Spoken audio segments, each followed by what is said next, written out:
En las llanuras del Chaco, el hombre vive libremente, en armonía con la naturaleza, seguro de sí mismo. Padecen una epidemia o algo así, no lejos de acá. Ojalá se mueran todos, y principalmente ese Lucas. Ese es un malevo. Hasta que otros hombres, pecados por la ambición, están dispuestos a todo, hasta el genocidio, basados en hechos reales. ¿Ya te enteraste que viene Elisa? Sí, algo escuché. Te morí por verla, se te nota la lengua. Gracias, gobernador. Usted parece una persona leal. Dejaremos todo en manos de Capitán Krismayer. ¡Ja! Guillermo Krismayer, capitán del Ejército del Territorio Nacional del Chaco Austral. Este es un día importante para este gran territorio. Que la República sienta orgullo de su ejército por cumplir con su deber.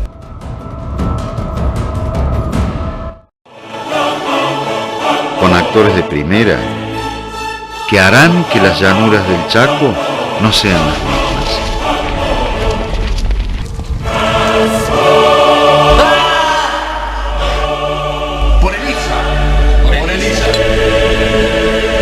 La viruela, próximamente.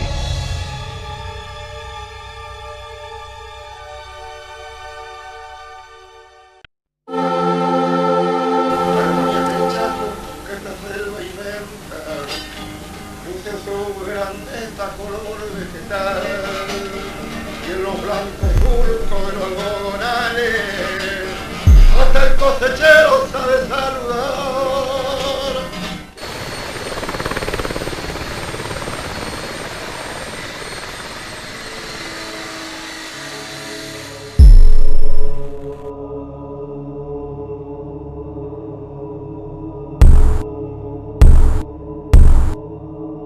¿Qué te pasó, Julio? Reaccioná.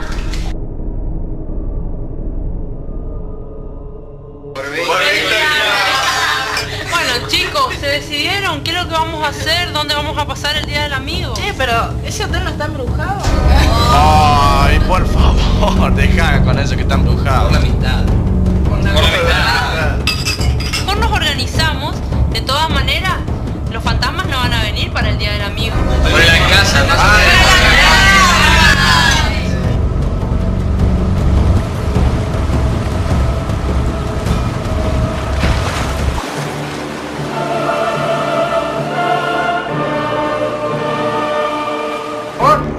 Siempre fuiste un cagón de mierda.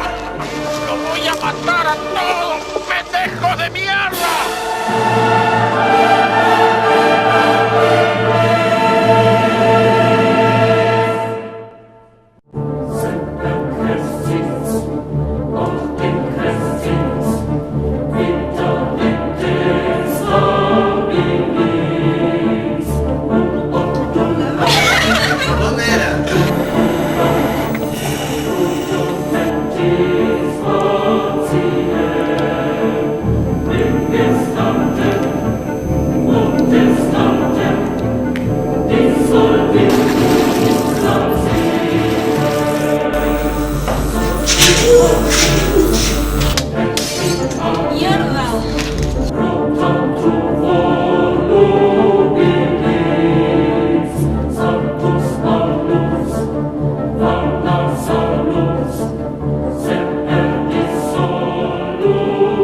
Las cosas las hacía yo. Cuando veía que poner huevo siempre faltaba. ¿Qué? ¿Te parece poner huevo?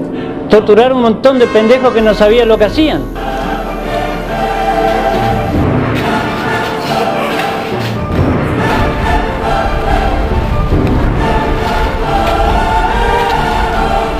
¡No conmigo! ¡Ernesto, cubre el perímetro!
Firmado por el señor Luigi Vicentín, que lo va a entregar y nos va a explicar en qué consiste. En realidad la idea principal era hacer un homenaje por esta fecha y qué mejor era hacer una entrevista a los ex trabajadores de la fábrica.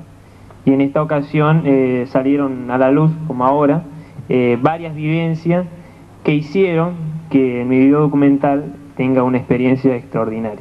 Así.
La Chaqueña, ex fábrica de extracto de tanino, ubicada al sudoeste a 280 kilómetros de la ciudad capital, Resistencia, en la provincia del Chaco, y a 40 kilómetros del paralelo 28.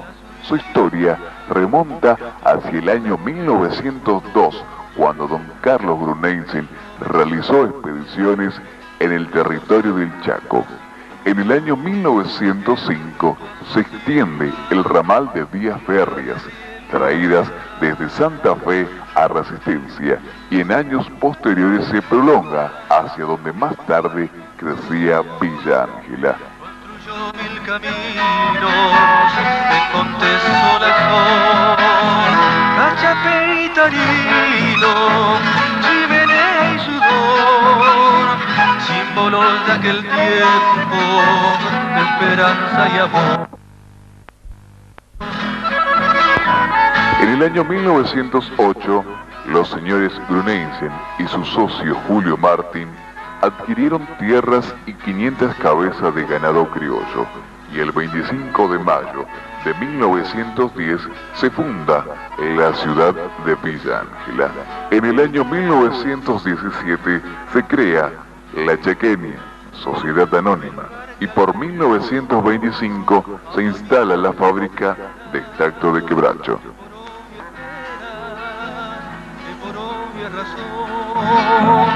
Se volvió taninera, Zucarelli, Moreira, del mismo Rosa y Gor, fueron ellos testigos de los días de esplendor.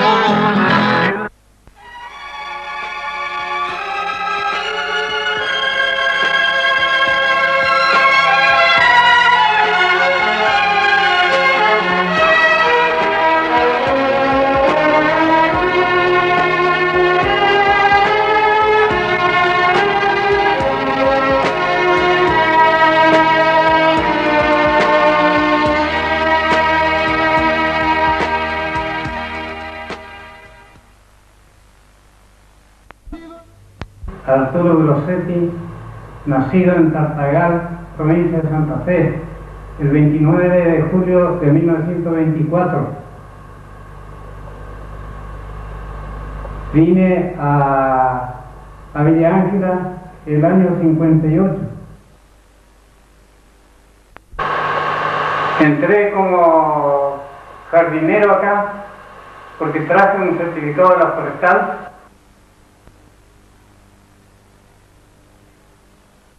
El señor Lugo, que era jefe de oficina en ese entonces, y me dijo que sí, que me daba trabajo para reservarme, porque la Cahuile tenía hasta el 42 más. Y entonces me reservaban a mí porque estaban programando la vía que llegó hasta Lote 1. 84 kilómetros de vía. Había entonces.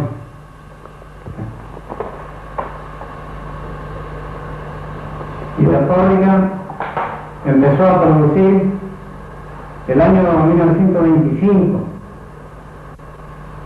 y terminó de funcionar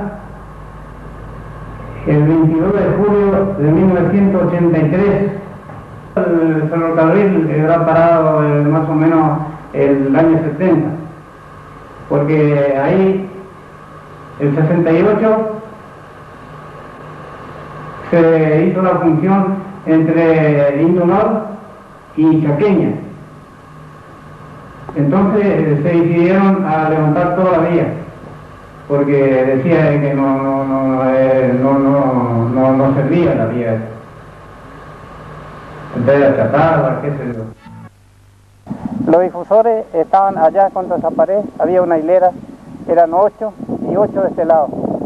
En el medio había una cinta, se descargaban los difusores y llevaba la serrín agotada a las calderas. Las calderas lo consumían como combustible. ¿Me entendés? Que es la que está allá, ¿no? Que es la que está allá, desmolida ya ahora. Están los escombros, ¿no? Molino Parma se llamaba. Y hacía el molido fino, que es como, viene a ser como el cacao, ¿viste? Finito. ¿Cómo se llama el producto? Tanino de soluble. Ya embolsado, ¿viste? ¿Con qué se lo trata? Sí. Ese es el canal de retorno. Porque el tanino, propiamente dicho, trabaja todo con proceso de agua. Se gastaba para 1500 bolsas en 24 horas 1.200.000 litros de agua. Así que imagínese lo que era, ¿no? Y ahí había 2 motores, caballos, 2 motores. ¿Eléctrico? Eléctrico, exactamente. Y eso levantaba Esa fosa, el agua, levantaba el agua a la fábrica, a las calderas, ¿no es cierto? Sí. Que la serrín que molía los motores, la serrinera, lo elevaba arriba de las cocinas. Había un espacio que se acumulaba las serrines. Y cuando había que cargar los difusores, la cargaban con palas, ¿viste? Porque forma un embudo. Solo se abre una puerta y se llenaba solo los difusores. Y ahí era por donde pasaba la serrín, ¿no? Sí, por acá hay una cinta. Una cinta transportadora. Sí, transportadora. Trata con bisulfito y otros compuestos tánicos. Melena larga y bella, antes que salga el lucero, te despiertan las estrellas.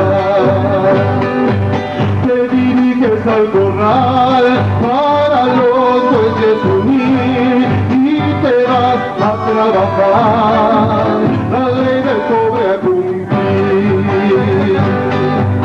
Si tu sombrero es de paja, de lona y tu chiripa, si nueva es la canillera, la alpargata rota está, siguiendo nomás la huella para llegar donde estés, la meta que en la planchada descarga tu cachapé.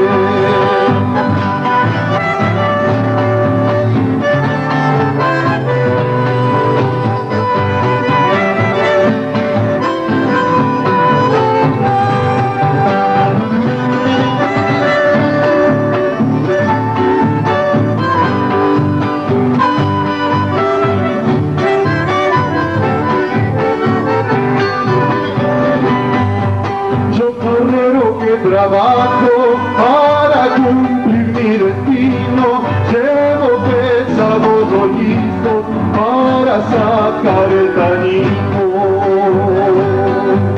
Yo conozco todo el Chaco, nadie se acuerda de mí, mi consuelo es chupar caña y cantar el guaraní. Si tu sombrero es de paja, lo que tu chiripa, si nueva en la canillera, la alpargata rota está, siguiendo nomás la huella para llegar donde esté, la meta que en la planchada descargar tu cachapé.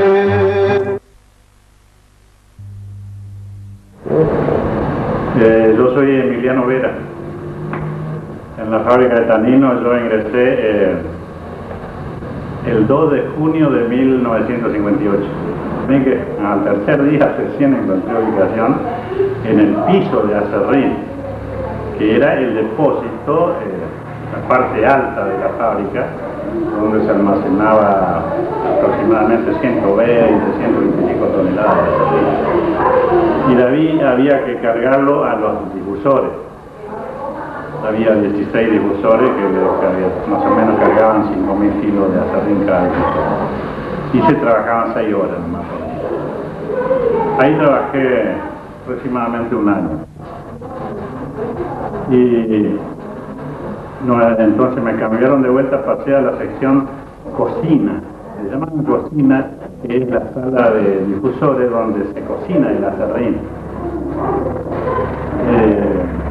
Ahí nada más que cuestión era de abrir y cerrar válvulas. Trabajaba 8 horas en turno, donde trabajé aproximadamente 2 años, pero yo era joven, quería aprender un oficio, entonces solicité que me pasaran al taller. Que yo quería aprender un oficio. Llega el ingeniero Merville, mandó una carta a la gerencia a Buenos Aires. Y de allá, entonces estaban todavía los señores, los fundadores, don Carlos Bruneisen y su hermano Ricardo. Entonces de allá le dijeron que sí, que me pasara inmediatamente al taller. Así que un día vino el ingeniero Merville, me mostró el telegrama que le mandaron y el otro día ya pasé al taller. En la sección cobrería, que entonces había sección cobrería porque la fábrica estaba compuesta prácticamente todo lo que era cañería, depósito, tubería, donde tocaba el tanino, era todo de cobre y bronce. Y fíjese cómo el señor Arrozaigor se enojó tanto con el ingeniero Mervil que lo despidió por ese motivo. Pero yo quedé en el taller. Cuando se quemó la fábrica, que volvió a marchar, entonces ya desapareció la sección cobrería porque todo lo que era cobre y bronce se suplantó por acero inoxidable, que era el único material que resistía a la corrosión, ¿no es cierto?, del tanino. Como el tanino estaba compuesto con ácido y otros materiales que otro material no resistía al tanino, entonces se suplantó todo por acero inoxidable. Entonces pasamos a ser, los que éramos cobreros y trabajábamos en cobre y bronce, pasamos a ser oficial de mantenimiento. A partir de ese momento, ¿no es cierto?, y hasta el final, yo estuve hasta que cerró la fábrica, fui oficial mecánico de mantenimiento. Mi nombre es Godofredo Rule. En el 1942 de mecánico. Sí. Era la chaqueña, ¿viste? Ahora es Indunor. Habían dos máquinas grandes que daban vuelta a toda la transmisión de la serriñera, ¿viste? Donde molían los palos. Una inmensa polea, ¿viste? No sé. Y es el que con cordeles transmitía a la transmisión de la serriñera, ¿viste? Y es el que daba vuelta a los tambores con las cuchillas. Y ahí con los hinches eléctricos transportaban de la vía, de las chatas al tambor de la serrinera. La máquina había dos, y estaba por una pared y después la otra estaba una tosi, con su dínamo, ¿viste?, que transmitía la corriente para toda la fábrica. Esa era independiente de la corriente de acá. Las dos máquinas, bueno, una marchaba para la corriente eléctrica y la otra estaba de reserva, la Bordón, esa era la Bordón. Sí. ¿Y la principal? La principal era la Eschervich. Esa era la transmisión, la principal. ¿Eso tiraba la serrinera y todo? Tiraba con cordeles, ¿viste? No con correas, sino con cordeles. Con correa y volante hacían marchar el tambor. Mano, a la hora de meterse todo el mundo ahí a desarmar y a reparar, todo se reparaba ahí, no se hacía hacer nada afuera. Sí. Sí. Un torno, sí, se desarmó, ¿viste? Y ya la máquina estaba desinflada. ¿Qué máquina era? La Service. Y mano a la obra, y ahí se desarmaba, los repuestos estaban, los pistones y los aros, todo nuevo, faltaba la torneada, porque se hizo como una panza dentro del cilindro, ¿viste? Del desgaste, se hizo como una panza dentro y entonces, el torno lo construimos nosotros ahí, el torno para rectificar el cilindro. Y después vino la torneada, ¿viste? Se colocó el pistón con los aros nuevos y vía otra vez. Marchó bien. Contaba con sala de máquinas propias, máquinas generadoras de electricidad de enorme tamaño y capacidad, los cuales giraban a 70 revoluciones por minuto.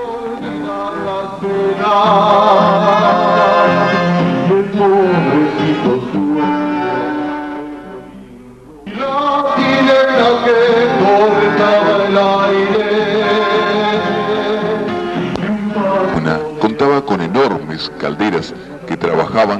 10 y 12 de atmósfera de presión, talleres de reparación, planeamientos, depósitos de materiales, laboratorios, sala de primeros auxilios, baños, cambiadores, oficina para administradores, casa para empleado, gerente y jefe de fábrica.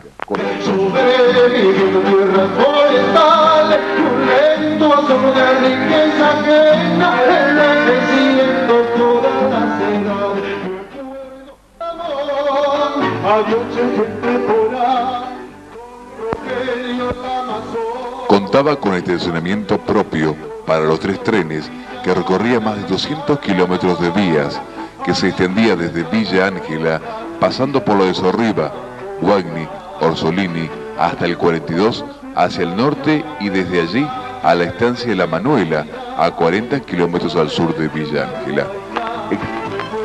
Existían además en la fábrica potabilizadores de agua, aserradero, balanzas, represa con capacidad para 1 millón de litros, depósito para materia prima, 30 camiones con chofer y 2 ayudantes, 800 empleados en planta, 3.000 lecheros, 100 personas con familia en las 45.000 hectáreas de campo, 30.000 cabezas de ganado y 3 estancias, la Suiza, San Ricardo, la Elena, que se extendía hasta Santa Fe. Lo de esta empresa fue que añadió a su producción de tanino y hacienda un fuerte régimen de colonización, el cual fue recibido en nombre de inmigrantes que compraban las tierras con excelentes financiaciones. Así el colono inició su rápida transformación a lo que es hoy la agricultura y ganadería en los campos villangelenses, así también como la fundación misma de esta ciudad.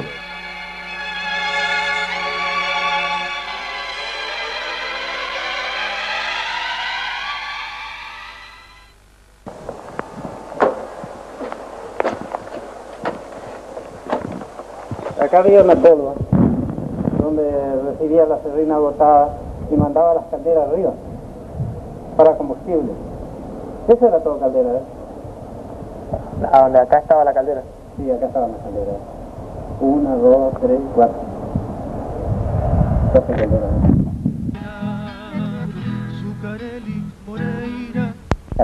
¿Cómo se llamaba la caldera? Karen. La caldera Karen.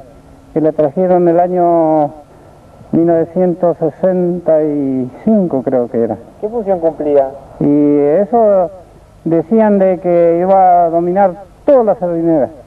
El vapor de ahí nomás iba a producir para la sala de máquina y iba a producir todo, iban a eliminar las calderas que tenían.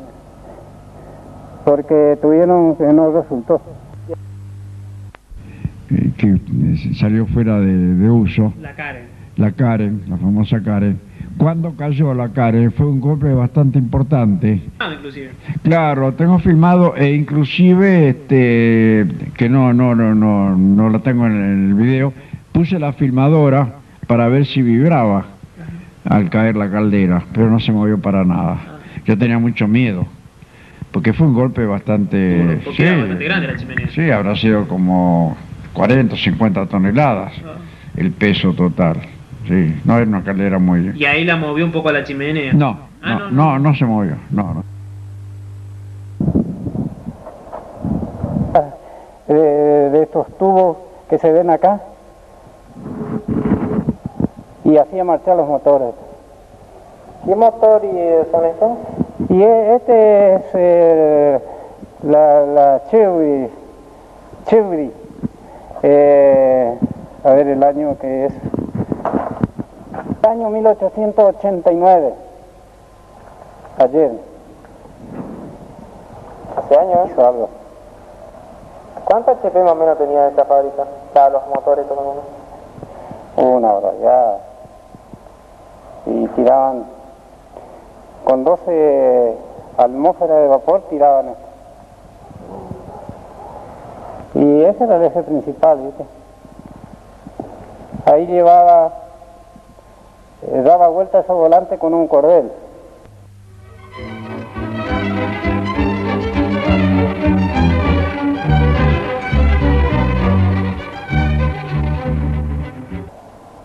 No, los generadores estaban acá. Ahí estaban los generadores. Ahí arriba esa base, ahí estaba, pero esos estaban parados nomás. Por ejemplo, 2 meses, 3 meses, una vez paró, enganchaban los generadores. Y ahí un eje, el eje es la continuación del eje que va a la solinera. Eso es lo que vimos todas las bases allá. Que están del otro lado. Claro, que están del otro lado. Doble T que había un guinche acá en el medio. Cuando armaron eso quedó el guinche. ¿Viste? Un guinche para muchas toneladas. ¿No es cierto? Tenía 14 metros con 30 de largo. Y la condilla no quería que la corten. Entonces rompimos la pared para entrar el guinche de Vettel, para cargarlo. Para cargar el guinche. ¿Era suave cuando marchaban las máquinas? Sí, suave. ¿Sentían ruido? Hacía un ruidito raro, ¿viste? Pero no lo puedo imitar, pero ese yo, boom, boom, boom, hacía. Quedaba el vacío para la fábrica, ¿no es cierto? Estos se llaman bomba Borriston. Se llaman esas 2 bombas.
Cada turno, claro, había un jefe que como es que controlaba.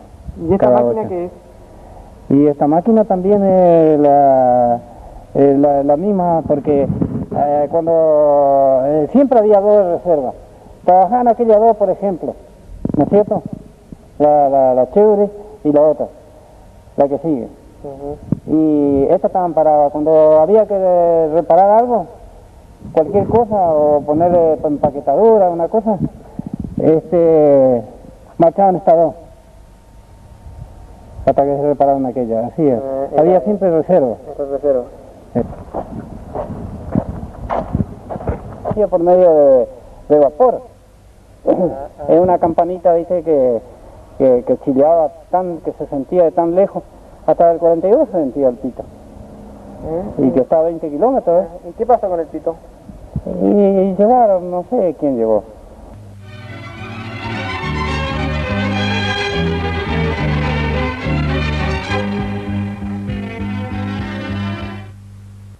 Daron el depósito, pusieron acá donde era el taller grande, ¿viste? De este lado. De este lado, a la izquierda, vamos a decir.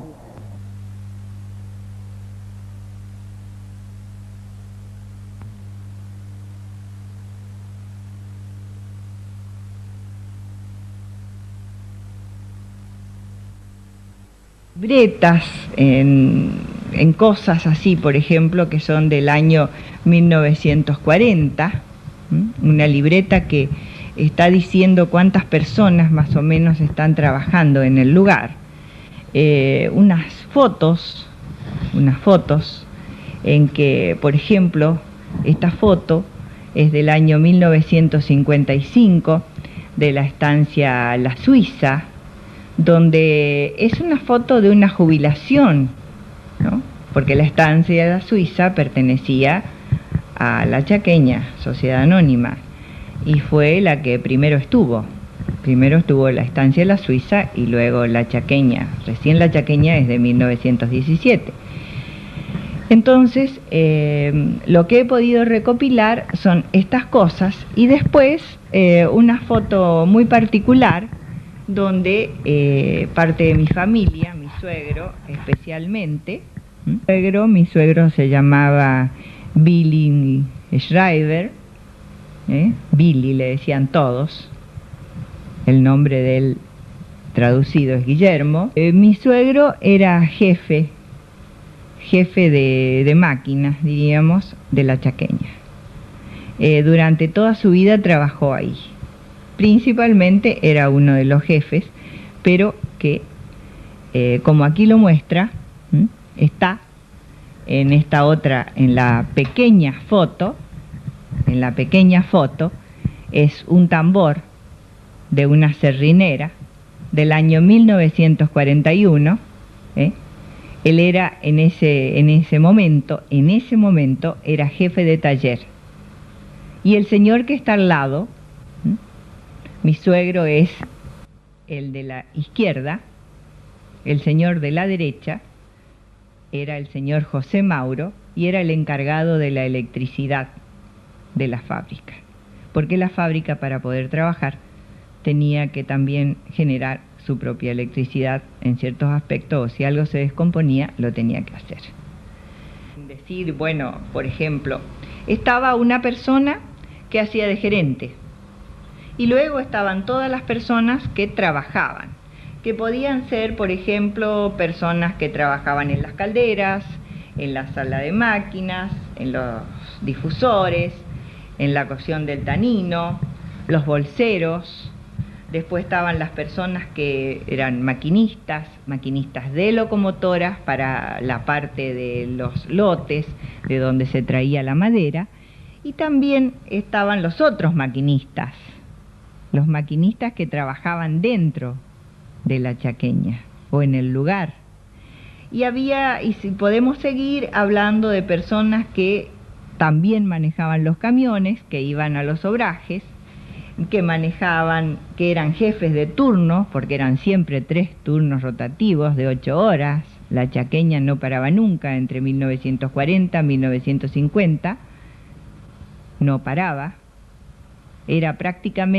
Fue su época de esplendor. Entonces, 100 hombres aproximadamente estaban dentro del trabajo de la Chaqueña en sí, tanto en la parte administrativa como de trabajo, que podemos seguir diciendo después en una forma diferente. Por ejemplo, hasta tenían mecánicos que arreglaran los camiones con que se debía traer los rollizos, que eran muy importantes. ¿Cómo era la producción? La producción en ese momento era en la época de esplendor, que estamos hablando en la década del 50, era de 50 a 53 toneladas diarias de tanino soluble en agua caliente. Esa era la producción, pero para producir eso se ocupaban 150 toneladas de quebracho colorado. En el proceso que se hacía de la madera hasta convertirse en el tanino, se perdía un 70%, casi un 70%. Entonces, lo que quedaba en el rendimiento era un 33% de la producción.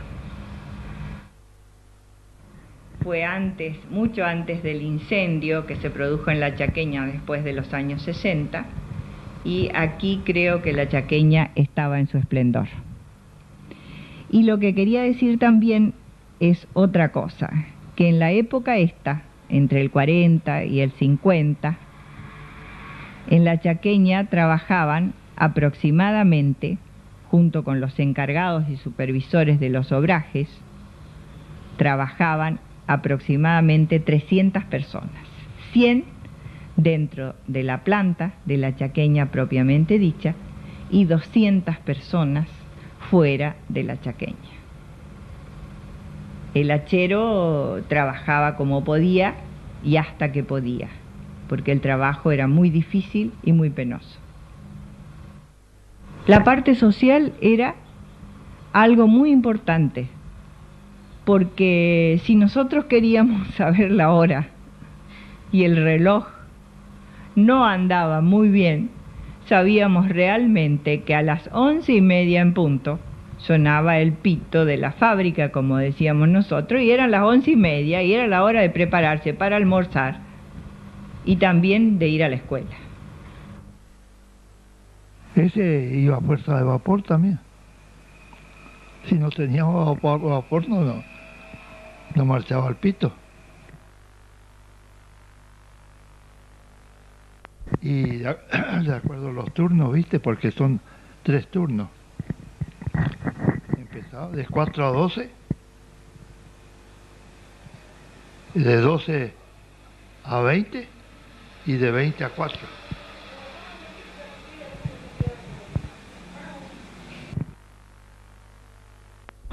Claro, la llamada era media hora antes. Media hora antes, hasta que le llamaba a la gente, ¿viste? Media hora antes, y ya a las -10, cuando tenía que, a las -10 tocaba el otro, y el último, una sola pitada, el último pito. ¿Estaba fabricado ahí en la fábrica? Sí. Y acá le tiraban así un cable donde abría el vapor, ¿viste? Los maquinistas. Eran encargados los maquinistas de tocar las llamadas.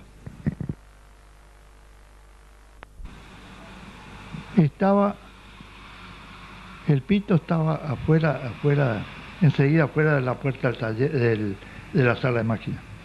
Un simple pito fabricado,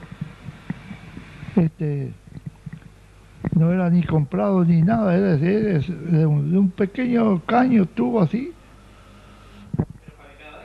Pero tenía una potencia bárbara, más presión había, más fuerte tocaba. Afuera del techo, ya sabes. Sí.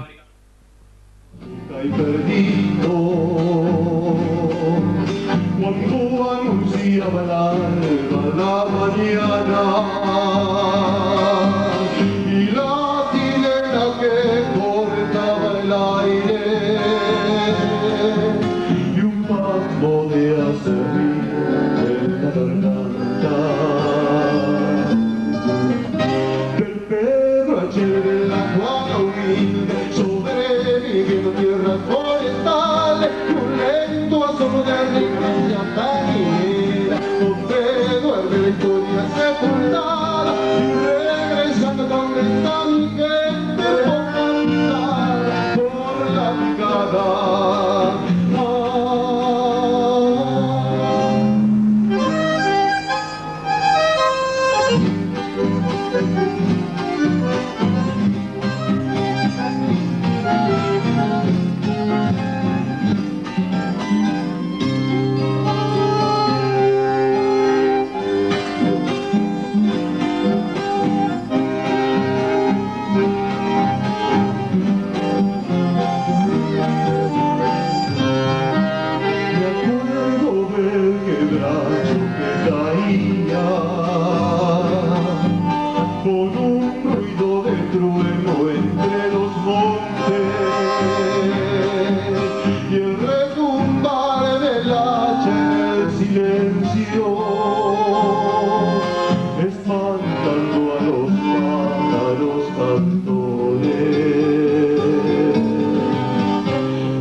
Cruzando en el obraje,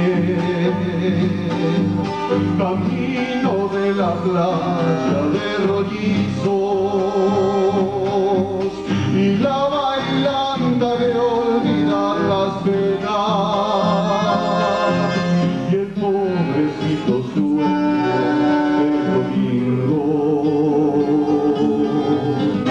de Pedro H. de la Juana humilde sobreviviendo en tierras forestales y un lento asomo de riqueza que nace envejeciendo todas las edades. Me acuerdo de una villa tarinera donde duerme la historia sepultada y regresando donde está mi gente por la picada, por la picada.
Yo conocí a Villa Ángela cuando la empresa se fusionó, Notinge Lepetí se fusionó con la Chaqueña para formar la empresa actual Indunor, Sociedad Anónima. A raíz de algunos problemas que se produjeron en Villa Ángela, problemas administrativos, la empresa me envió a mí como algo así como interventor, de manera de poner en claro y poner en marcha la fábrica nuevamente después de ese acontecimiento que fue bastante penoso para la empresa. Esto fue a mediados de 1971. Yo solicité que se me radicara definitivamente en Villa Ángela, y eso fue entonces a mediados de 1980. Ahí me trabajé con mi señora y estuve entonces hasta 1984, hasta abril de 1984. La fábrica se había cerrado, ya se había iniciado el desmantelamiento a mediados de 1993, y la empresa me siguió en el cargo que tenía, y aparte me designaron administrador de las dos fábricas, es decir, la fábrica de La Escondida y la fábrica de Villa Ángela. Cuando ya se produjo el cierre total de Villa Ángela, que se inició el desmantelamiento, muchos elementos fueron trasladados a la fábrica de La Escondida, otros quedaron ahí en estado de abandono. Estuve en Villa Ángela hasta marzo de 1984, fecha en que ya vine a radicarme acá en Córdoba. Aparte de los galpones, techos que habían sido renovados años anteriores, eso fue trasladado a La Escondida. En lo que respecta a maquinaria, no, prácticamente ninguna maquinaria se ha trasladado a La Escondida, por ser máquinas antiquísimas. El motor principal era del año 1875. Ese motor fue el primer motor a vapor instalado en la Argentina en un ingenio de Tucumán, así que tenía una especie de historia industrial bastante importante, ¿no? Con todas esas maquinarias carecían de valor porque el rendimiento técnico era muy bajo, fueron abandonadas, porque recuperar esas máquinas no tenía objeto, por un lado, y por otro, si se vendía como chatarra, el precio de venta era muy inferior a lo que costaba el desmantelamiento. De ahí entonces que la empresa decidió que todo quede ahí abandonado para que tuviera otro destino, ¿no? Uno de los motores, el más importante del año 1975, la empresa lo donó a la Universidad Técnica de San Juan. Cuando vinieron los técnicos, los funcionarios de la universidad a ver el motor, decidieron no aceptar la donación porque primero era un motor gigantesco, segundo que el montaje iba a costar muchísimo dinero, el montaje y el traslado iba a costar mucho dinero, y en tercer lugar porque una máquina antigua que para enseñanza ya no tenía valor porque ha avanzado tanto la energía térmica que no se justificaba un gasto así, ¿no? De manera que ahí ha quedado abandonado como está hasta ahora, creo. Gitanos, precisamente, bueno, digamos que eran gitanos, eran griegos. Eso la desmantelaron por el metal nada más, no como maquinaria, sino por el metal, porque después todo lo que ellos recuperaron ahí pasa a fundición, así que no tenía otra aplicación industrial. Fueron las calderas nada más. Después todos los otros aparatos que eran de cobre, esos se vendieron, sí, eso de un relativo valor porque el cobre lo justificaba. Eso también fue vendido a los chatarreros prácticamente, como se los llamaba, ¿no? De manera que para La Escondida ninguna parte de maquinaria fue trasladada a La Escondida. No se justificaba porque La Escondida ya había avanzado técnicamente al día, es decir, habían suprimido o sustituido los motores a vapor alternativos por turbinas, es una cosa más moderna, y no se justificaba el traslado de ninguna de las maquinarias de Villa Ángela. De la fábrica, siempre he filmado, inclusive ahora estado después del cierre para filmar los restos, el cadáver de lo que quedó de la fábrica, con mucho dolor. Estuve haciendo las filmaciones porque ahí yo pasé muy buena parte de mi vida. En Miguel Ángel estuve prácticamente 8 años, 75. Ese motor fue el primer motor a vapor que entró en el país en un ingenio de Tucumán, perfectamente, que es justamente una de las ventajas de los motores a vapor. Motor a vapor no tiene la delicadeza de los motores explosión o de los motores eléctricos. Claro.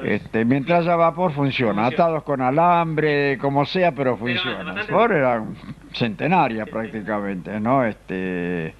Son maquinarias fáciles de reparar, rústicas, no, de consumo más o menos moderado. El vapor cuesta muy poco. Aquí ya tengo filmada una de las... había 3 locomotoras de Torcha Angosta.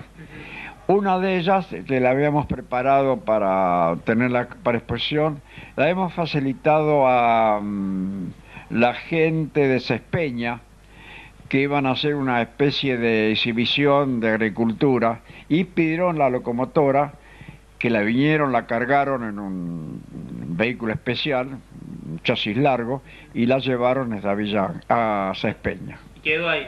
Sí, no, después la devolvieron, sí. ¿Es la misma que está en el Museo de Villa Ángel hoy en día o es otra? Puede ser, porque yo después que me retiré, que fue en el año 84, estuvieron en contacto con la Casa Central de Buenos Aires, le cedieron algunas locales, algunas cosas, y pienso que es la locomotora esa. No, esas quedaron ahí. Quedaron como chatarra. Yo confieso que esos últimos años fueron lo mejor de mi vida, no solo en mi vida técnica, en mi vida, digamos, social, sino en mi vida particular, matrimonial. No sé, hubo una transformación, no sé si el ambiente, la gente, transforma a la gente. Sí, la gente, o sea, el asunto que hemos mejorado un 100% el matrimonio. No quiere decir que antes era mal matrimonio, no, pero hemos tenido momentos muy felices. Eso es muy importante. Y lo importante era que la fábrica, mi casa estaba dentro de la fábrica.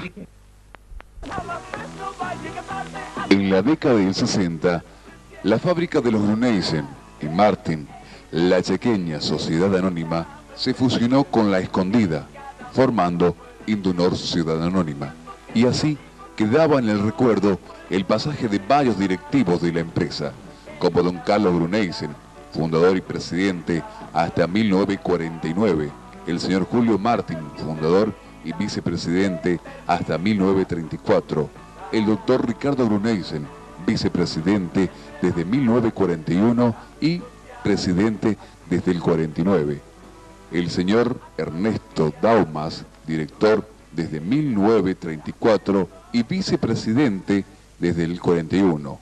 El señor Carlos A. Gruneisen, director desde el 52. Doctor Luis Aguirre, desde el 52. Y el señor Marcelo Martín, director desde 1955. Además, por la fábrica pasaron varios gerentes, como Andrés Zuccarelli, Juan Moreira, Ricardo Filioli, entre otros, último gerente de la fábrica.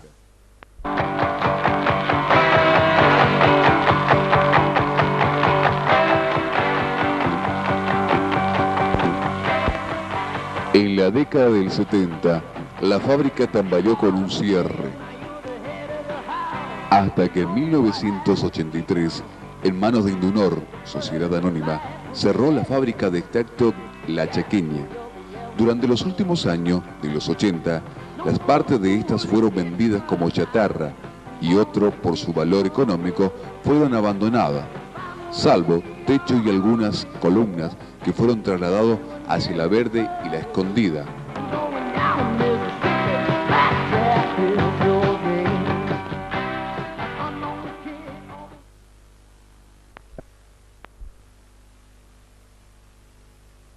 Durante los 90 pasó a mano de Norinder, Sociedad Anónima, y siendo víctima de numerosos robos por bandoleros. Durante 1999 se firmó un decreto declarándolo Patrimonio Histórico del Chaco y surgieron numerosos proyectos de recuperación de la ex fábrica. Sin nada en concreto, esta se está esfumando por su antigüedad, como en los recuerdos de las personas que nunca la vieron funcionar. De esperanza y amor, símbolos de aquel tiempo, de esperanza y amor.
La historia argentina posee en su registro innumerables hechos que formaron a nuestra sociedad y cultura.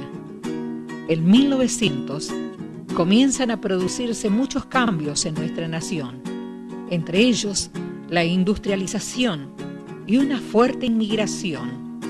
Después de 50 años del Grito de Mayo, el país se formó con las provincias fundadoras preexistentes del Río de la Plata, y a los territorios lindantes se los anexó como territorios nacionales, muchos de ellos territorios de los pueblos originarios.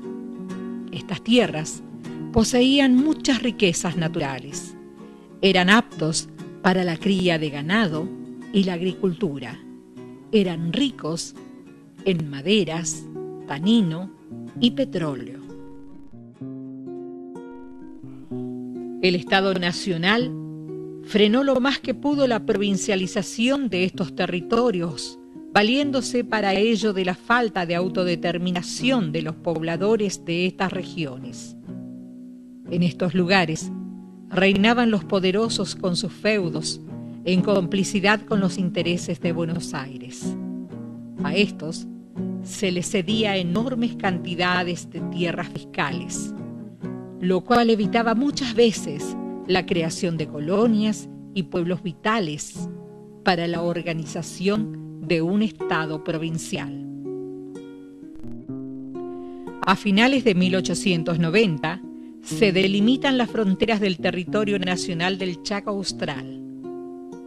Hacia 1905, el territorio es atravesado como el resto del país por el silbato del ferrocarril, que ahuyentó al nativo y originó pueblos y fábricas y avance, pero a costa de la explotación del hombre.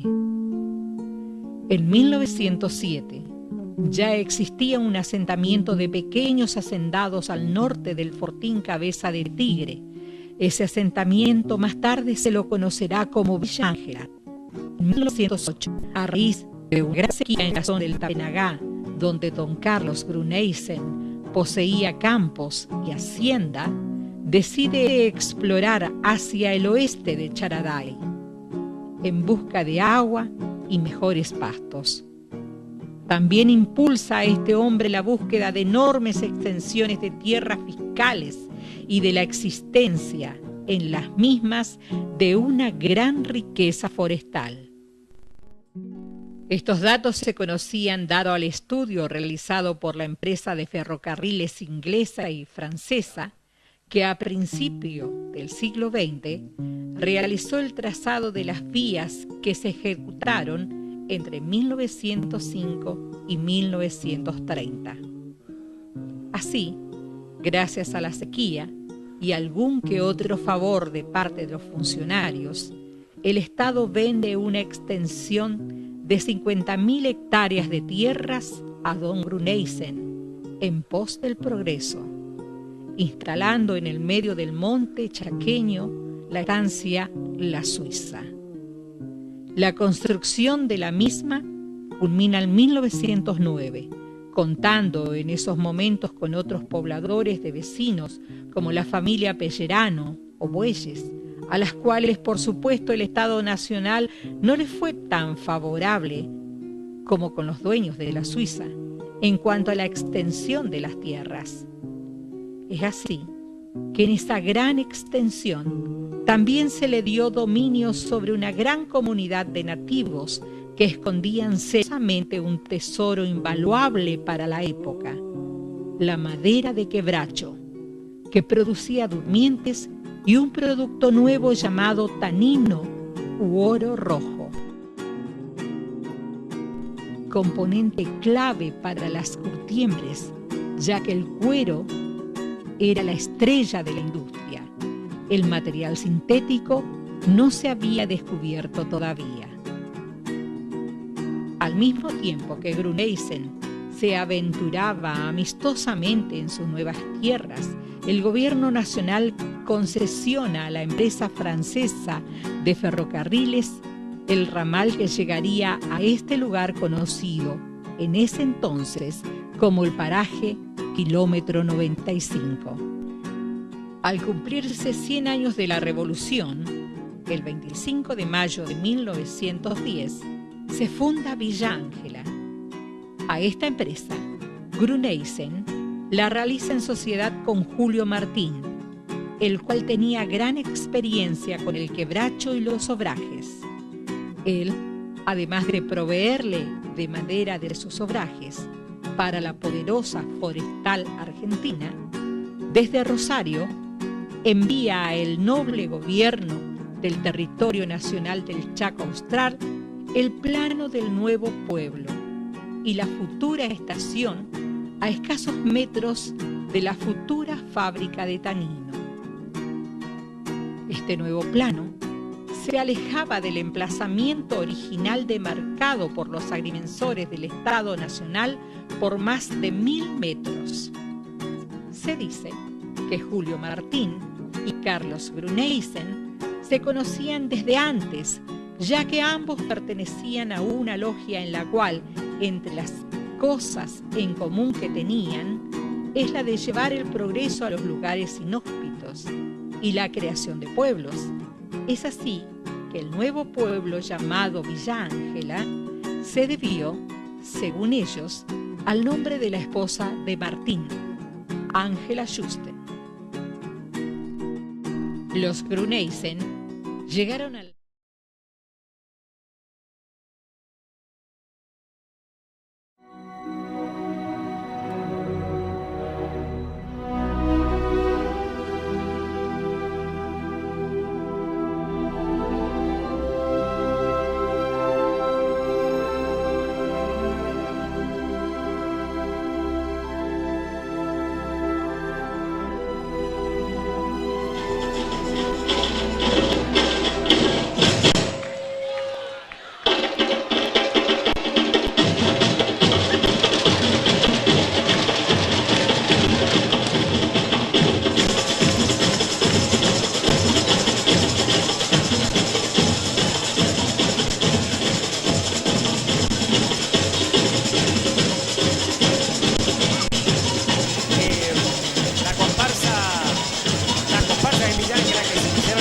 hecho fueron dos, Zambero, perdón, Arasunu y Hawaiano. Bueno, esta dos comparsas, que bueno, ahora después les voy a contar un poquito la historia de cómo se inicia el carnaval aquí. Tuvieron gran cantidad de integrantes que han desembocado en 5 comparsas, porque algunas de las comparsas son desprendimientos, como la nueva, de otras comparsas mayores que obviamente ya tenían armados sus cuerpos. Ha habido separaciones de la comparsa hawaiana, de la comparsa Arasunu y la comparsa Bahía, que han dado el armado de estas comparsas. Obviamente, a través de su historia, los carnavales de Villa Ángela han sido renombrados en todo el interior del Chaco. Por supuesto, la capital, que obviamente se le ha ostentado a través de un decreto y la tiene General San Martín, siempre ha sido muy historiada por Villa Ángela, ¿no? En donde tal vez no sea la capital, pero sí son los carnavales más lindos del noreste, o uno de los más lindos y obviamente el más lindo del Chaco. Uno de los que... hay muchos que han impulsado el carnaval, pero en la década del 2004, anterior, en la crisis del 2001, estuvo cortado el carnaval unos años, y el que retomó esta idea de volver con los carnavales es el actual gobernador de la provincia, Oscar Domingo Pepo, que en su momento era intendente, y allá por 2004 decidió arrancar nuevamente con los carnavales nuevamente. Ahí la cámara, no sé si puede tomar, está tomando un carro. En ese carro viene Gerardi, un actor de acá de la comunidad de Villa Ángela, y por supuesto, obviamente, también está haciendo como una especie de embajador, de rey de la selva, ahí en el carro de Zambero, el primer carro que tiene esta comparsa. Así que bueno, ahí está llegando también autoridades al Corsoro Mayor, como por ejemplo son los ministros. Hoy va a estar presente el gobernador del Chaco, aquí para inaugurar el Corsódromo oficialmente.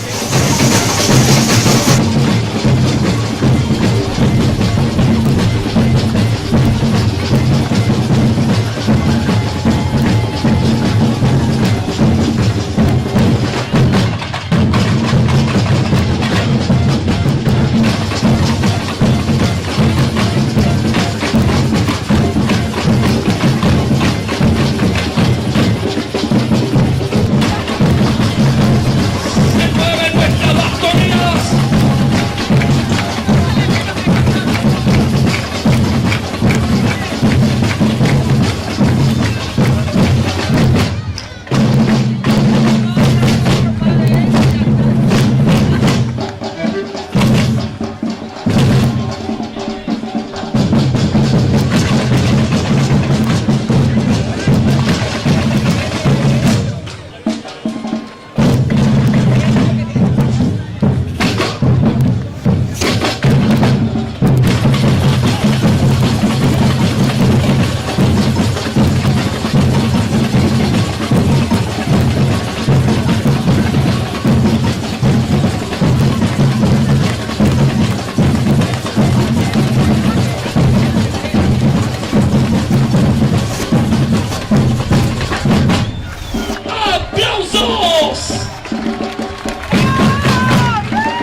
En las llanuras del Chaco,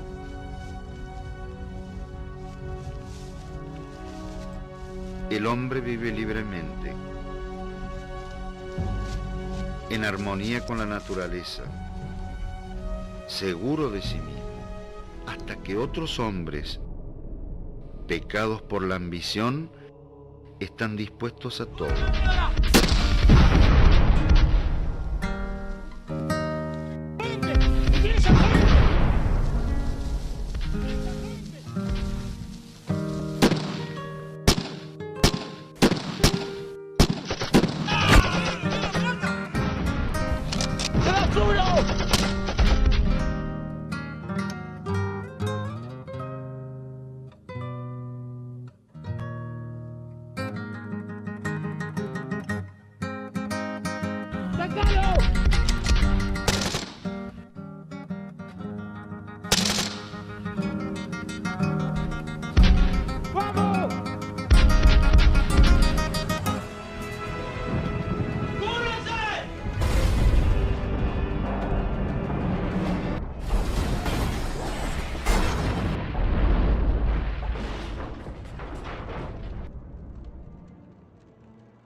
Lo que sí, un poquito de calor.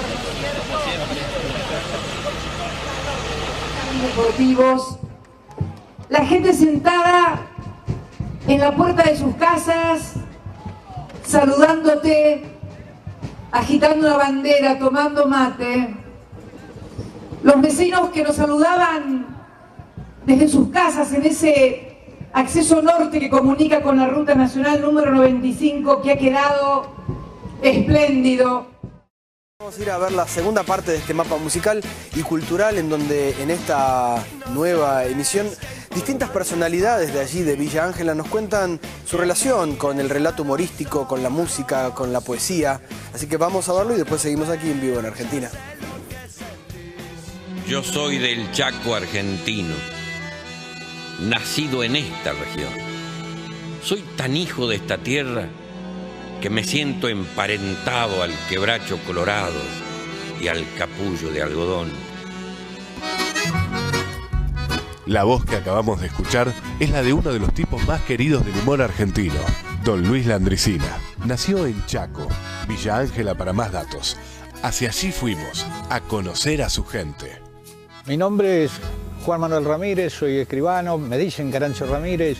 Yo escribí una historia sobre Villa Ángela en función de considerar importante ese sujeto anónimo que hay y que a veces no lo valoramos. Y ha sido nuestros padres, nuestros abuelos. Carancho Viejo, mi padre, era un taninero humilde de jornadas largas y salario escaso. Talaron su historia junto a los quebrachos. Hoy no existe el árbol, ni el hombre, ni el humo, ni su fábrica, ni el pito guampero, ni su sindicato. Villa Ángela es un pueblo de gente alegre, que canta, baila y cuenta muchos cuentos.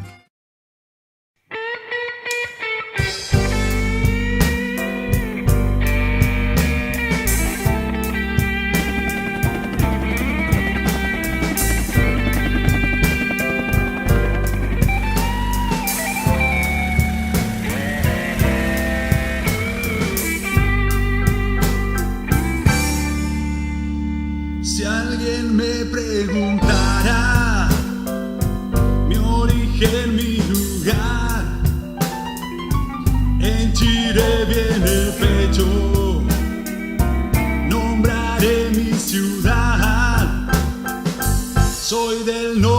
argentino, quebracho y algodón, paisaje de mi Chaco, sequía o inundación. Villa Ángela, te llevo dentro del corazón.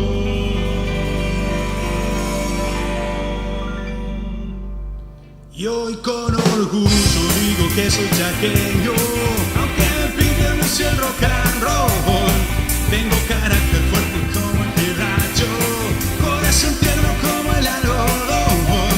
No cambiaré mi esencia, chaqueño de corazón. Y hoy con orgullo digo que soy chaqueño, aunque me piden mucho el rock and roll. Tengo carácter fuerte como el quebracho, corazón tierno como el algodón. No cambiaré mi esencia, chaqueño de corazón.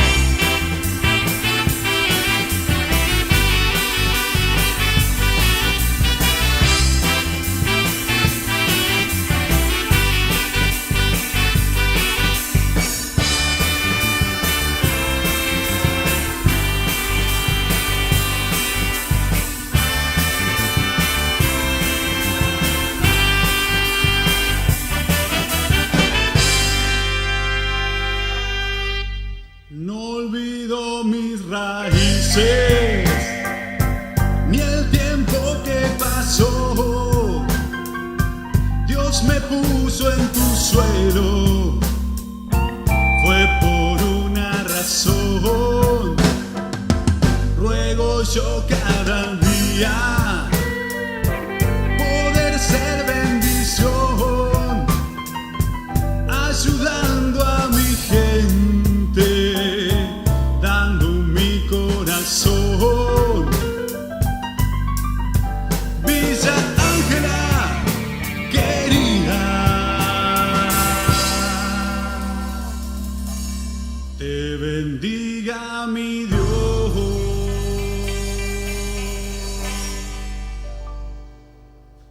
Y hoy con orgullo digo que soy chaqueño, aunque me pintan mucho el rock and roll. Tengo carácter fuerte como el quebracho, corazón tierno como el algodón. No cambiaré mi esencia, chaqueño de corazón. Y hoy con orgullo digo que soy chaqueño, aunque me pintan mucho el rock and roll. Tengo carácter fuerte como el quebracho, corazón tierno como el algodón. No cambiaré mi esencia, chaqueño de corazón.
chaqueño de corazón, chaqueño de corazón.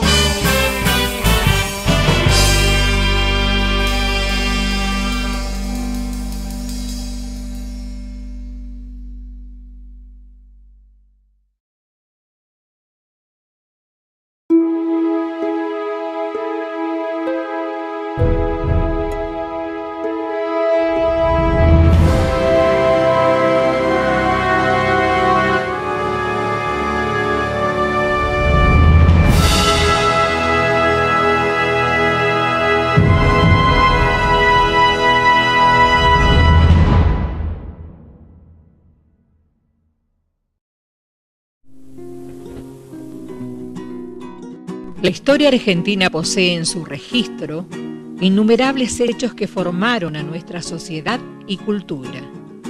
En 1900 comienzan a producirse muchos cambios en nuestra nación, entre ellos la industrialización y una fuerte inmigración. Después de 50 años del Grito de Mayo, el país se formó con las provincias fundadoras preexistentes del Río de la Plata, y a los territorios lindantes se los anexó como territorios nacionales, muchos de ellos territorios de los pueblos originarios. Estas tierras poseían muchas riquezas naturales, eran aptos para la cría de ganado y la agricultura, eran ricos en maderas, tanino y petróleo. El Estado Nacional frenó lo más que pudo la provincialización de estos territorios, valiéndose para ello de la falta de autodeterminación de los pobladores de estas regiones. En estos lugares reinaban los poderosos con sus feudos, en complicidad con los intereses de Buenos Aires. A estos se les cedía enormes cantidades de tierras fiscales, lo cual evitaba muchas veces la creación de colonias y pueblos vitales para la organización de un Estado provincial. A finales de 1890 se delimitan las fronteras del territorio nacional del Chaco Austral. Hacia 1905, el territorio es atravesado como el resto del país por el silbato del ferrocarril, que ahuyentó al nativo y originó pueblos y fábricas y avance, pero a costa de la explotación del hombre. En 1907 ya existía un asentamiento de pequeños hacendados al norte del fortín Cabeza de Tigre. Ese asentamiento más tarde se lo conocerá como Villa Ángela.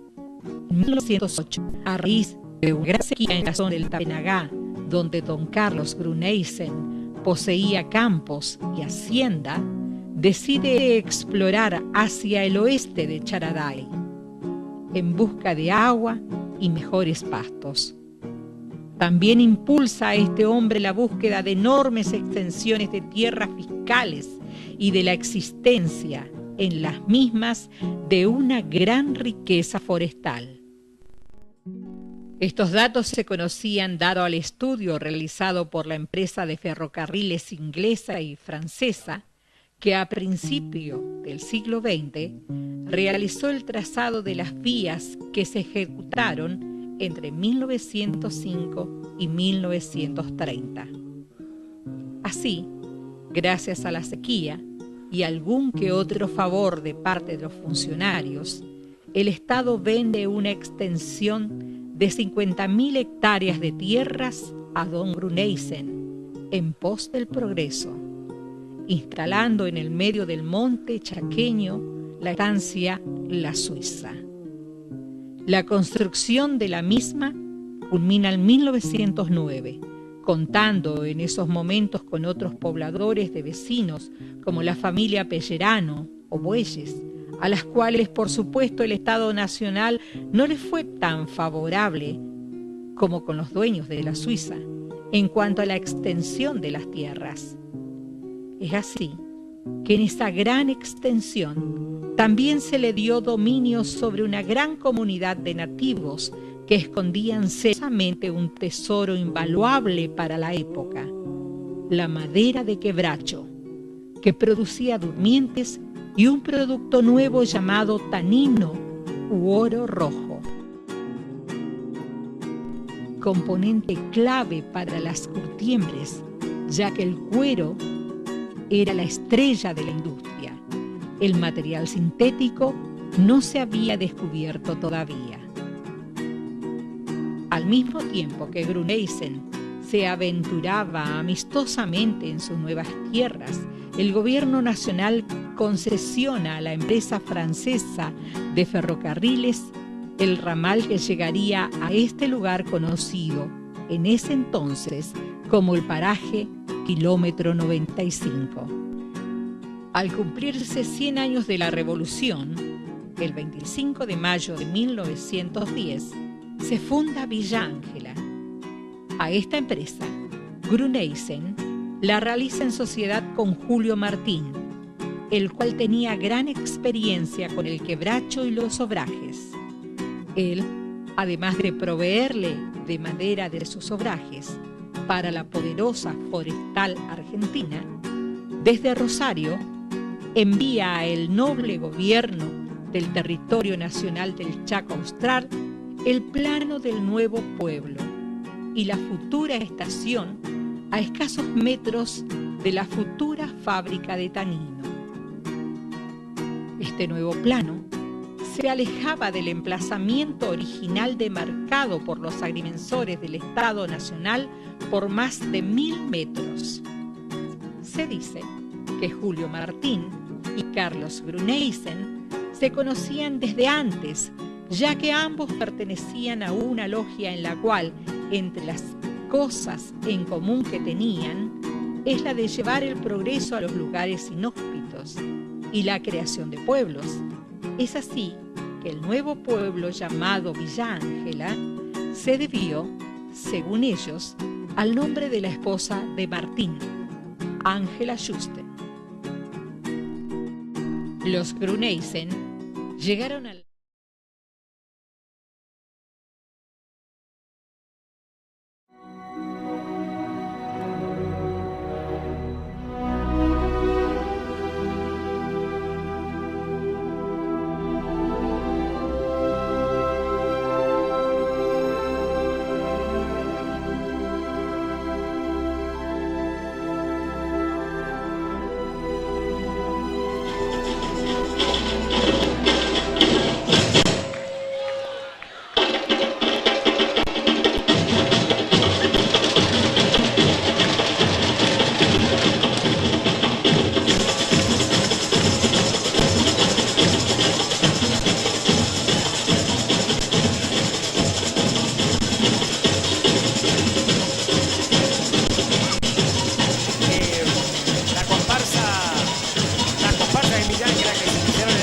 fueron dos, Zambero, Arasunu y Hawaiano.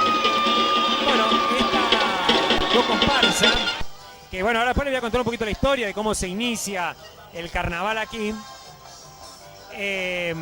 tuvieron gran cantidad de integrantes que han desembocado en 5 comparsas, porque algunas de las comparsas son desprendimientos, como la nueva, de otras comparsas mayores que obviamente ya tenían armados sus cuerpos.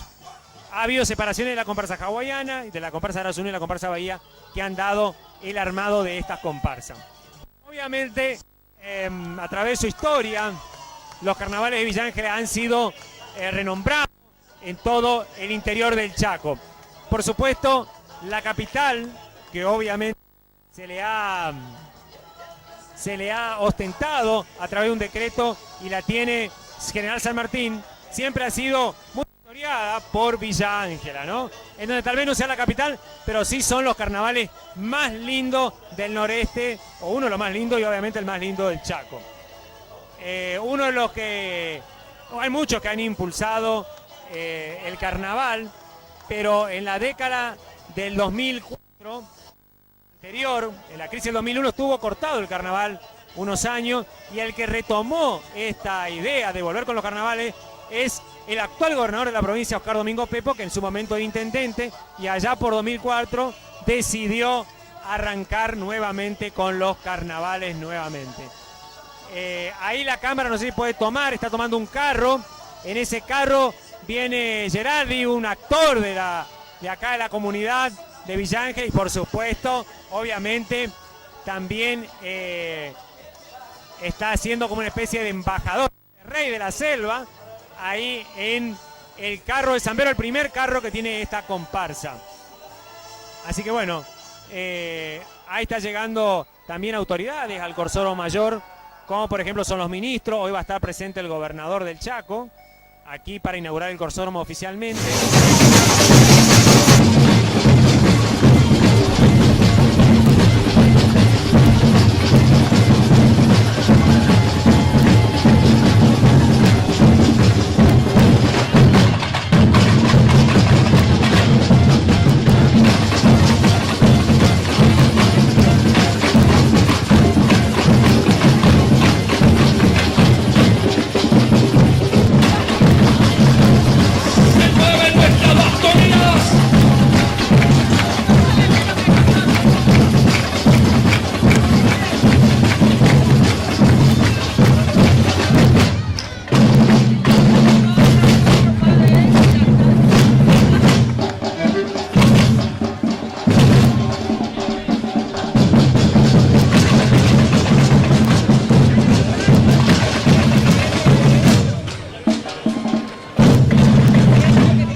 En las llanuras del Chaco,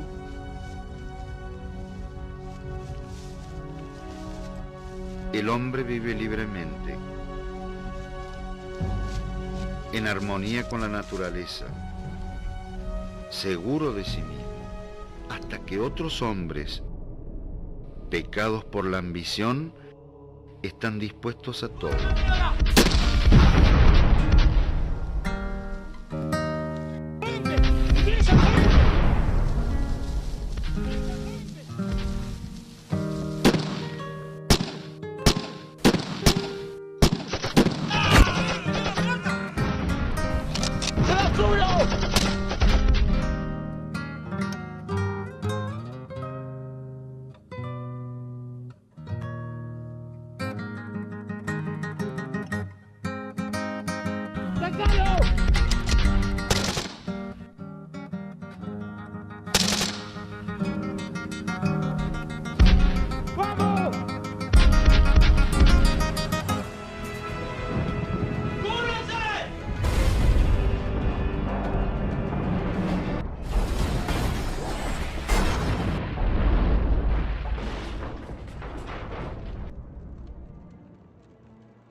Lo que sí, un poquito de calor. Deportivos, la gente sentada en la puerta de sus casas, saludándote, agitando una bandera, tomando mate. Los vecinos que nos saludaban desde sus casas en ese acceso norte que comunica con la Ruta Nacional número 95, que ha quedado espléndido. Vamos a ir a ver la segunda parte de este mapa musical y cultural, en donde en esta nueva emisión distintas personalidades de allí, de Villa Ángela, nos cuentan su relación con el relato humorístico, con la música, con la poesía. Así que vamos a verlo y después seguimos aquí en vivo en Argentina. Yo soy del Chaco argentino, nacido en esta región.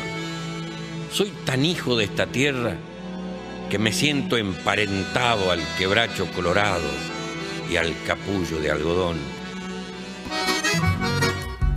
La voz que acabamos de escuchar es la de uno de los tipos más queridos del humor argentino, don Luis Landricina. Nació en Chaco, Villa Ángela para más datos. Hacia allí fuimos, a conocer a su gente. Mi nombre es Juan Manuel Ramírez, soy escribano, me dicen Carancho Ramírez. Yo escribí una historia sobre Villa Ángela en función de considerar importante ese sujeto anónimo que hay y que a veces no lo valoramos. Y ha sido nuestros padres, nuestros abuelos. Carancho Viejo, mi padre, era un taninero humilde de jornadas largas y salario escaso. Talaron su historia junto a los quebrachos. Hoy no existe el árbol, ni el hombre, ni el humo, ni su fábrica, ni el pito guampero, ni su sindicato. Villa Ángela es un pueblo de gente alegre, que canta, baila y cuenta muchos cuentos.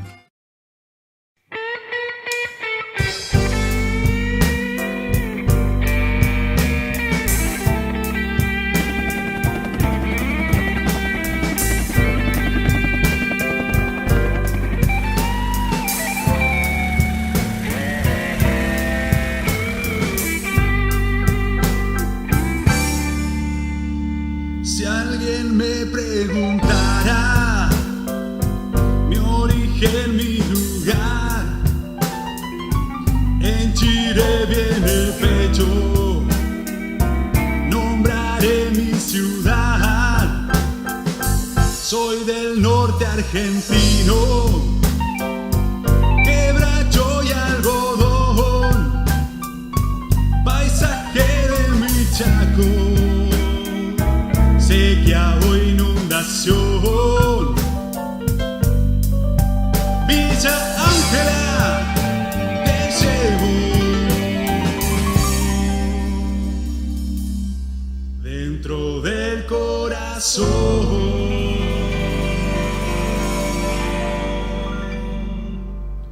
Y hoy con orgullo digo que soy chaqueño, aunque me piden mucho el rock and roll. Tengo carácter fuerte como el quebracho, corazón tierno como el algodón. No cambiaré mi esencia, chaqueño de corazón. Y hoy con orgullo digo que soy chaqueño, aunque me piden mucho el rock and roll. Tengo carácter fuerte como el quebracho, corazón tierno como el algodón. No cambiaré mi esencia, chaqueño de corazón.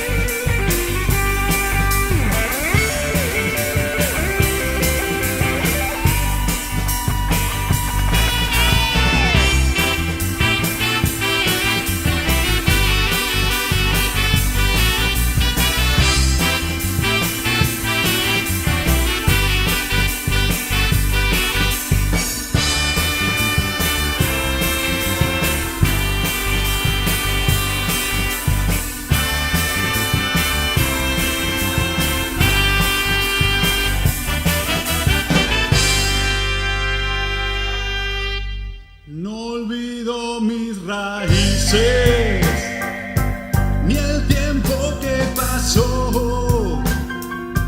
Dios me puso en tu suelo, fue por una razón. Ruego yo cada día poder ser bendición, ayudando a mi gente, dando mi corazón. Villa Ángela, querida, te bendiga mi Dios.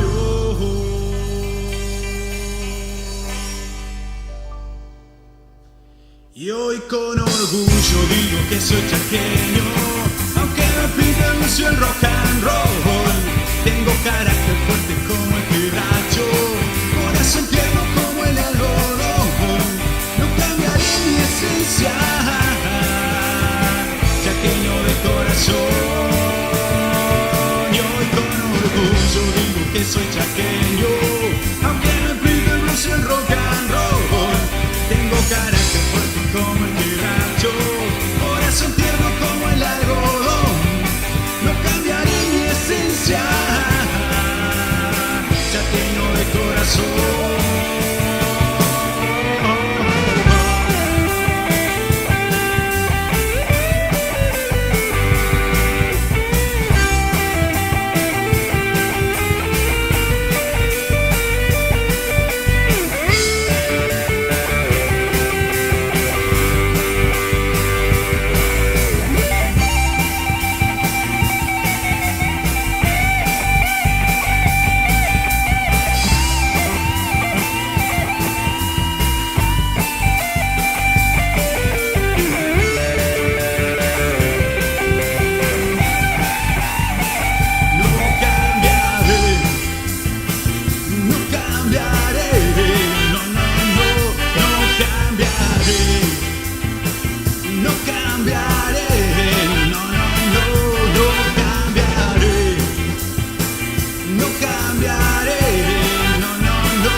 Chaqueño de corazón, chaqueño de corazón.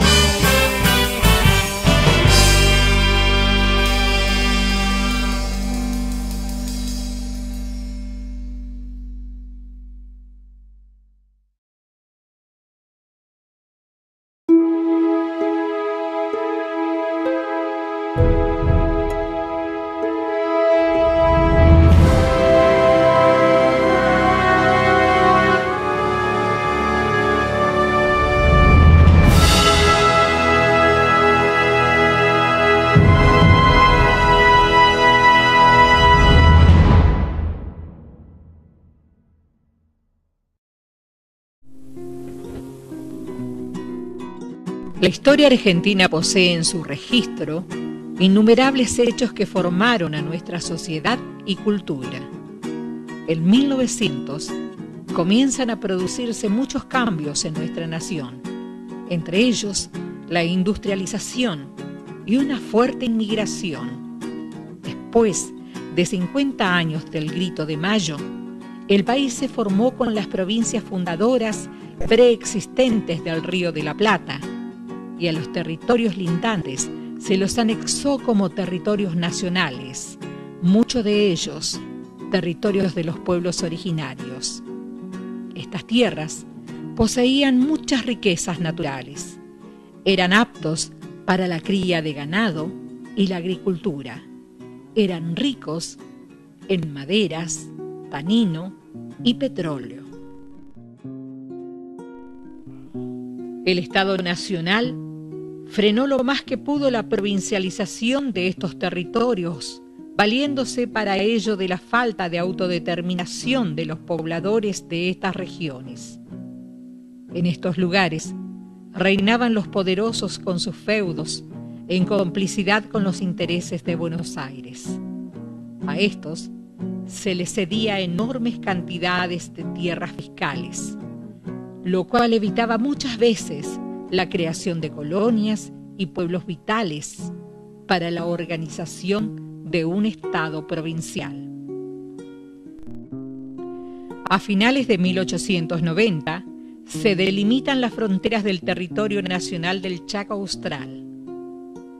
Hacia 1905, el territorio es atravesado como el resto del país por el silbato del ferrocarril, que ahuyentó al nativo y originó pueblos y fábricas y avance, pero a costa de la explotación del hombre. En 1907 ya existía un asentamiento de pequeños hacendados al norte del fortín Cabeza de Tigre. Ese asentamiento más tarde se lo conocerá como Villa Ángela. En 1908, a raíz de una gran sequía en la zona del Tapenagá, donde don Carlos Gruneysen poseía campos y hacienda, decide explorar hacia el oeste de Charaday, en busca de agua y mejores pastos. También impulsa a este hombre la búsqueda de enormes extensiones de tierras fiscales y de la existencia en las mismas de una gran riqueza forestal. Estos datos se conocían dado al estudio realizado por la empresa de ferrocarriles inglesa y francesa, que a principio del siglo XX realizó el trazado de las vías que se ejecutaron entre 1905 y 1930.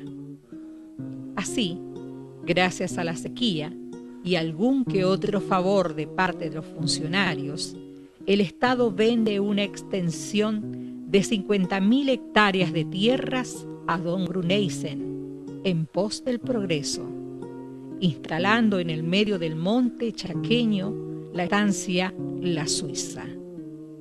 La construcción de la misma culmina en 1909, contando en esos momentos con otros pobladores de vecinos como la familia Pellerano o Bueyes, a las cuales por supuesto el Estado Nacional no les fue tan favorable como con los dueños de la Suiza en cuanto a la extensión de las tierras.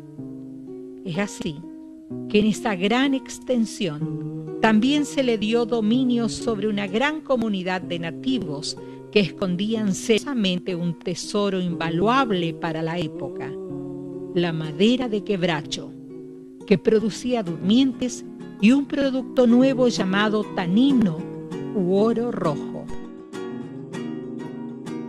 componente clave para las curtiembres, ya que el cuero era la estrella de la industria. El material sintético no se había descubierto todavía. Al mismo tiempo que Gruneysen se aventuraba amistosamente en sus nuevas tierras, el gobierno nacional concesiona a la empresa francesa de ferrocarriles el ramal que llegaría a este lugar conocido en ese entonces como el paraje Kilómetro 95. Al cumplirse 100 años de la Revolución, el 25 de mayo de 1910, se funda Villa Ángela. A esta empresa, Gruneisen la realiza en sociedad con Julio Martín, el cual tenía gran experiencia con el quebracho y los obrajes. Él, además de proveerle de madera de sus obrajes para la poderosa forestal argentina, desde Rosario envía a el noble gobierno del territorio nacional del Chaco Austral el plano del nuevo pueblo y la futura estación a escasos metros de la futura fábrica de tanino. Este nuevo plano se alejaba del emplazamiento original demarcado por los agrimensores del Estado Nacional por más de 1000 metros. Se dice que Julio Martín y Carlos Gruneisen se conocían desde antes, ya que ambos pertenecían a una logia en la cual, entre las cosas en común que tenían, es la de llevar el progreso a los lugares inhóspitos y la creación de pueblos. Es así que el nuevo pueblo llamado Villa Ángela se debió, según ellos, al nombre de la esposa de Martín, Ángela Juste. Los Gruneisen llegaron al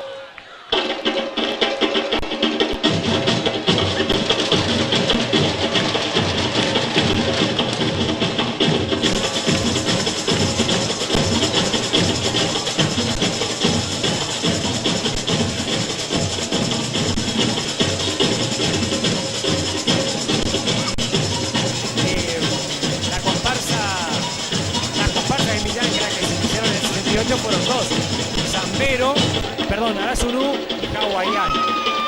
Bueno, esta dos comparsas, que bueno, ahora después les voy a contar un poquito la historia de cómo se inicia el carnaval aquí. Tuvieron gran cantidad de integrantes que han desembocado en 5 comparsas, porque algunas de las comparsas son desprendimientos, como la nueva, de otras comparsas mayores que obviamente ya tenían armados sus cuerpos. Ha habido separaciones de la comparsa hawaiana y de la comparsa Arasunu y la comparsa Bahía que han dado el armado de estas comparsas. Obviamente, a través de su historia, los carnavales de Villa Ángela han sido renombrados en todo el interior del Chaco. Por supuesto, la capital, que obviamente se le ha ostentado a través de un decreto y la tiene General San Martín, siempre ha sido muy historiada por Villa Ángela, ¿no? En donde tal vez no sea la capital, pero sí son los carnavales más lindos del noreste, o uno de los más lindos y obviamente el más lindo del Chaco. Uno de los que... hay muchos que han impulsado el carnaval, pero en la década del 2004, anterior, en la crisis del 2001, estuvo cortado el carnaval unos años, y el que retomó esta idea de volver con los carnavales es el actual gobernador de la provincia, Oscar Domingo Pepo, que en su momento era intendente, y allá por 2004 decidió arrancar nuevamente con los carnavales nuevamente. Ahí la cámara, no sé si puede tomar, está tomando un carro. En ese carro viene Gerardi, un actor de acá de la comunidad de Villa Ángela, y por supuesto, obviamente, también está haciendo como una especie de embajador, rey de la selva, ahí en el carro de Zambero, el primer carro que tiene esta comparsa. Así que bueno, ahí está llegando también autoridades al Corsoro Mayor, como por ejemplo son los ministros. Hoy va a estar presente el gobernador del Chaco, aquí para inaugurar el Corsódromo oficialmente.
En las llanuras del Chaco,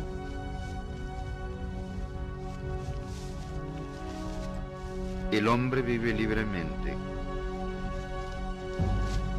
en armonía con la naturaleza, seguro de sí mismo, hasta que otros hombres, pecados por la ambición, están dispuestos a todo.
Lo que sí, un poquito de calor.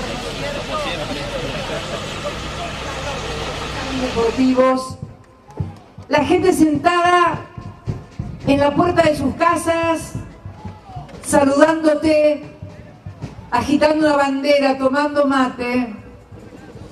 Los vecinos que nos saludaban desde sus casas en ese acceso norte que comunica con la Ruta Nacional número 95, que ha quedado espléndido.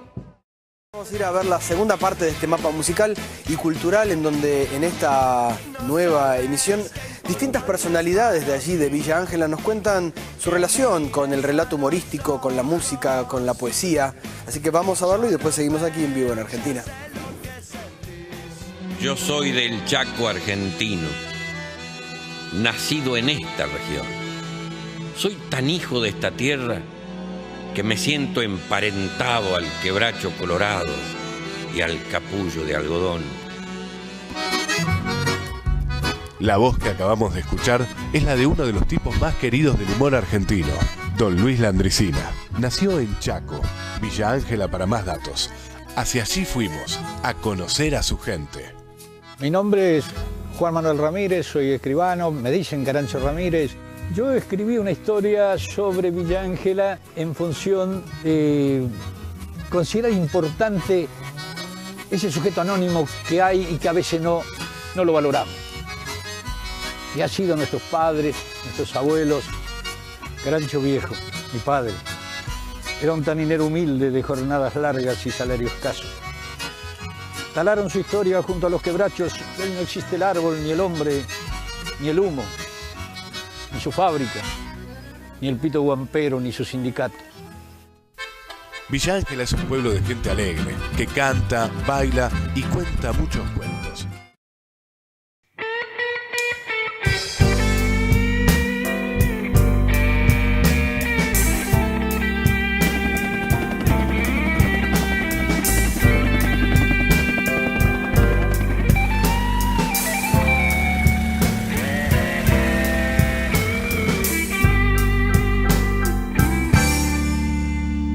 Si alguien me preguntara mi origen, mi lugar, henchiré bien el pecho, nombraré mi ciudad, argentino, quebracho y algodón, paisaje de mi Chaco, sequía o inundación, Villa Ángela te llevo dentro del corazón.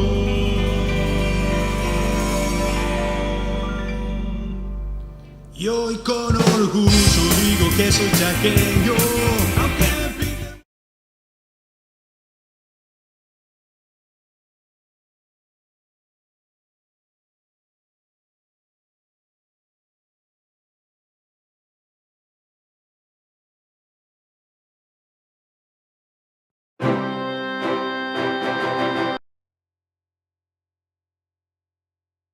Montechaqueño, en donde el cine es el protagonista principal de esta historia. En el año 2005, un impulsor del cine en la localidad de Villa Ángela instaló la primera productora de la región con estudio de filmación propios, los cuales fueron instalados sobre la avenida Alberdi a la altura 150.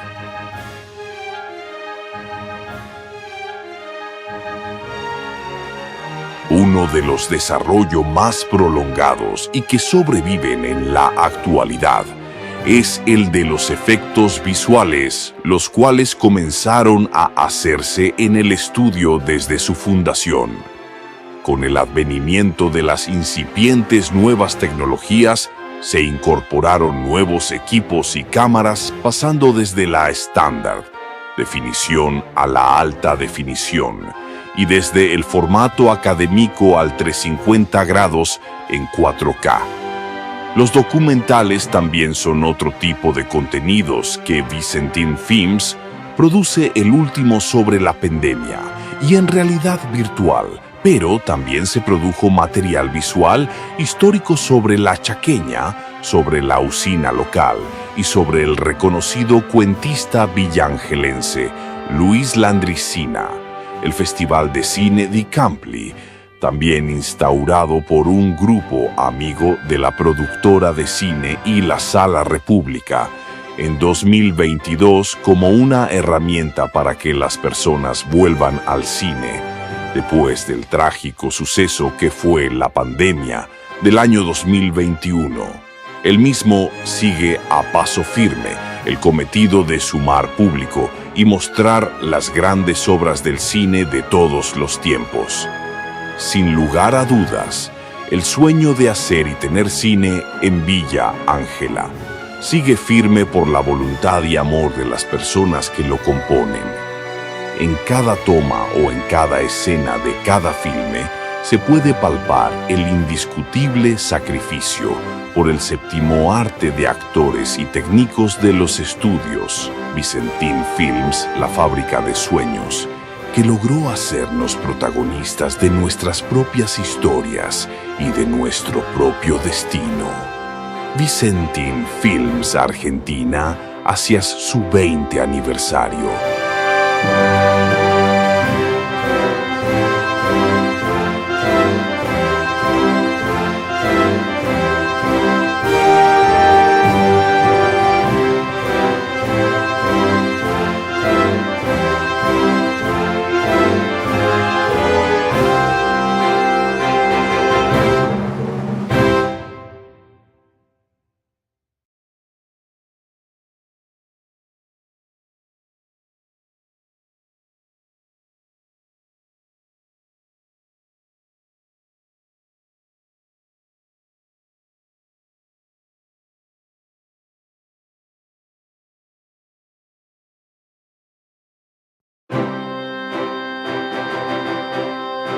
Hace 20 años comenzaba un sueño en pleno Montechaqueño, en donde el cine es el protagonista principal de esta historia.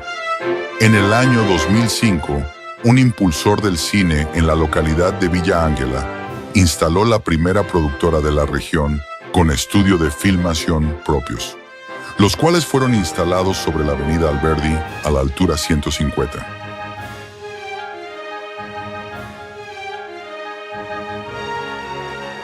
Un uno de los desarrollos más prolongados y que sobreviven en la actualidad es el de los efectos visuales, los cuales comenzaron a hacerse en el estudio desde su fundación.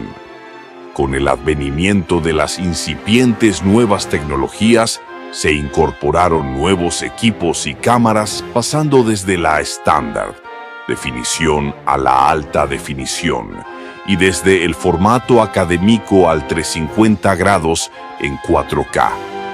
Los documentales también son otro tipo de contenidos que Vicentin Films produce, el último sobre la pandemia y en realidad virtual, pero también se produjo material visual histórico sobre la chaqueña, sobre la usina local y sobre el reconocido cuentista villangelense Luis Landricina, el Festival de Cine di Campli, también instaurado por un grupo amigo de la productora de cine y la Sala República, en 2022 como una herramienta para que las personas vuelvan al cine, después del trágico suceso que fue la pandemia del año 2021.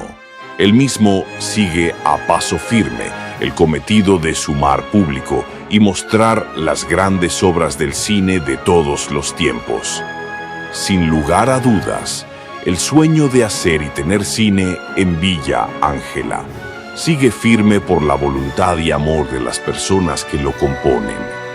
En cada toma o en cada escena de cada filme se puede palpar el indiscutible sacrificio por el séptimo arte de actores y técnicos de los estudios Vicentin Films, la fábrica de sueños, que logró hacernos protagonistas de nuestras propias historias y de nuestro propio destino. Vicentin Films Argentina hacia su 20 aniversario.